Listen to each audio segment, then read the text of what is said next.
तो बाजार के हिसाब से क्योंकि कुछ रीबैलेंसिंग होती है, क्या व्यू रखना है? और specially mid cap small cap पे जानना चाहूंगा, क्योंकि ओवर द वीकेंड गिरावट के बाद फिर से बाजार में एक मूड लग रहा था कि क्या वापस हमारे मिड कैप स्मॉल कैप एक हल्के बाउंस के बाद गिरावट की तरफ ट्रेंड कर सकते हैं? पहली चीज तो है कि ये 3 दिनों के हफ्ते में अगर मिड कैप और स्मॉल कैप शेयर घटे तो आपको खरीदारी करनी है। खरीदारी करनी है। व्यू क्लियर रखिए जी। व्यू क्लियर रखिए। और घटने में एक झटका लग सकता है, कमजोरी आ सकती है, आज कल में कभी भी आए तो आपको खरीदना है। अच्छा, क्लैरिटी रखना है क्यों खरीदना है। क्यों? उसके 2 रीजन जी।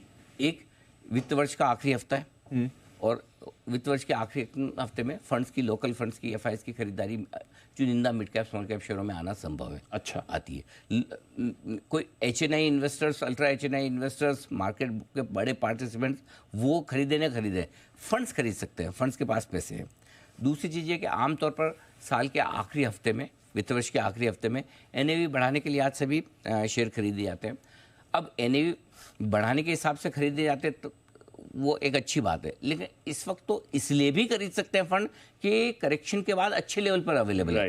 कई सारे ऐसे फंड्स के फेवरेट शेयर हैं जो 20-25% नीचे अगर उनके टॉप से हैं और अगर साल के आखिरी हफ्ते में वो खरीदेंगे तो जाहिर सी बात है, जब कंपैरिजन होता है तो क्वार्टरली एनएवी का होता है, हाफ ईयरली एनएवी का होता है, ईयरली एनएवी का होता है, तो फाइनेंशियल ईयर के आखिरी एनएवी है तो नेचुरली थोड़ी बहुत खरीदारी होना आपके लिए लाजमी है। सो मुझे लगता है कि उस लिहाज से थोड़ी खरीदारी इस सीरीज़ के अंत में बन सकती है दीपा, नो डाउट। वैसे देखा जाए तो आपके लिए पूरा एक्शन अगर आप देखें तो ये कह सकते हैं कि कोई फंड 1 या 2 दिन के लिए नहीं खरीदते, हम जानते हैं। लेकिन कोई भी हो, एक जो आपकी डेडलाइन वाली डेट हो, उस डेट पर आप अपनी परफॉर्मेंस बेस्ट दिखाना चाहेंगे और उस हिसाब से अब तक का ये रुझान है कि हमेशा आपको क्वार्टर, हाफ ईयर या ईयर एंड पे थोड़ी खरीदारी आती है।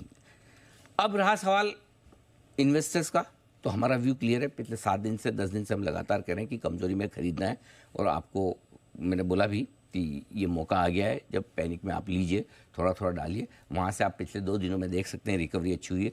अगर आप पिछले 2 दिनों की रिकवरी मिस कर गए और इस हफ्ते वापस से अगर आपको मिड कैप स्मॉल कैप शेयरों में करेक्शन मिले तो पक्का लीजिए। जो हमारा नारा है मार्च में लेंगे, अप्रैल में चलेंगे, वो बिल्कुल क्लियर है। फर्क सिर्फ इतना है कि आपको 3 महीने की व्यू से लेना है। अप्रैल में चल जाए बहुत बढ़िया बात है, अप्रैल नहीं तो जून तक प्री इलेक्शन रैली के लिए बाजार तैयार होगा 100% होगा, हो रहा है इनफैक्ट। तो इसलिए आपको खरीदारी का मौका ढूंढना है। तो मैं मिड कैप और स्मॉल कैप शेयरों के एक्शन को लेकर कहीं कोई दुविधा चिंता में नहीं हूँ। मेरा व्यू एकदम क्लियर है, कोई प्रॉब्लम नहीं है, नो प्रॉब्लम है। और मौका मिले तो खरीदना है। ठीक है।